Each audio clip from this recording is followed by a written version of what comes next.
ホッケーってボールコントロールしないといけないんで結構ボールに集中するんですよね。周りは見るんですよ、みんなやっぱりサッカーと一緒でこうやって周り見るんですけど、サッカーだとこのままでも足でこうコントロールできる選手多いと思うんですけど、ホッケーってこのままこうやって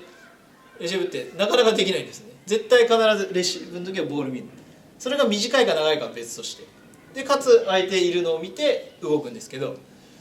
そういう選手が違って、例えばボールしか見てない選手とか逆に1人プレッシャーかけてたらボールコントロールするに一生懸命で1人にしか見えてなくて違うところから来て2人でボール奪うとか3人でボール奪うっていうのはあります。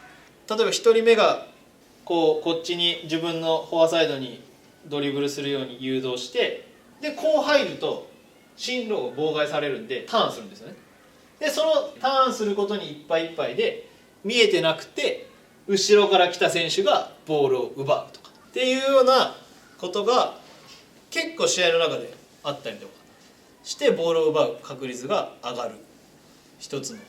ポイントかなっていうふうに思います。もうボールとスティックがついてる時にはボールを奪うことがなかなか難しいんですね。こう持ってる時に対してフォアであればボールは簡単に奪えるんですけど、そういったシーンってなかなかなくて、ボールを相手を浮かしてきたりとか足元に入れてきたりとかするんで、ボールを完璧に奪うっていうの時はやっぱりボールとスティックが離れた瞬間に相手のスティックとボールの間にスティックを入れてれば逆にボールが奪った瞬間に相手は叩いて反則、そういったのはかなり、あったりするので、守備側も、かなり高度なタイミングだったりとか、スキルが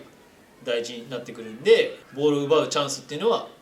なかなかない、そういった、意味ではホッケーって結構守備側は我慢する。でも我慢しすぎるとしんどいんでボールタッチさせればさせるほどボールを見ないとコントロールできないので、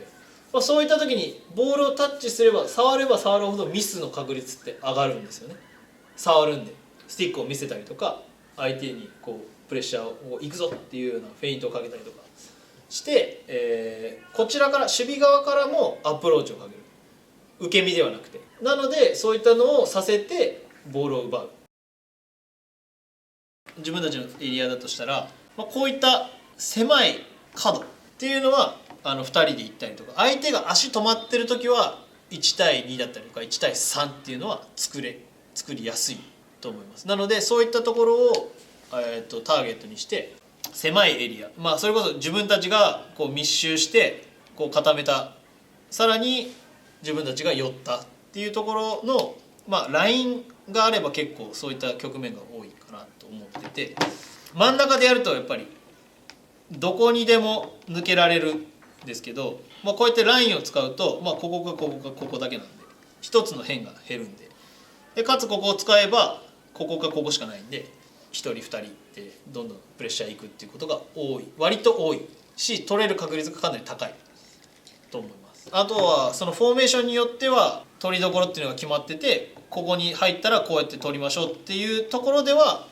全然サッカーと一緒であります。ただやっぱりこうホッケーはボールちっちゃいんでこう構えてもうここ越えるしここも越える、すり抜けていく、スティックを下ろしても浮いてきたらっていうことがあって確実にボールを奪えるっていうのがなかなか難しい競技なんで、それこそ取る時にそんなに人寄ったのに相手のスティック叩いてしまって1人に対して4人寄ったのに取れなくて反則になって、そこからリスタートされたらその少しリスクがかなり高いし、ボールも速いんですぐ局面が変わってしまうので、なかなか、本当に高度なレベルで戦術理解だったりとか技術があればできるんですけど、なかなかやっぱり厳しいっていうのは一つ正直問題があったり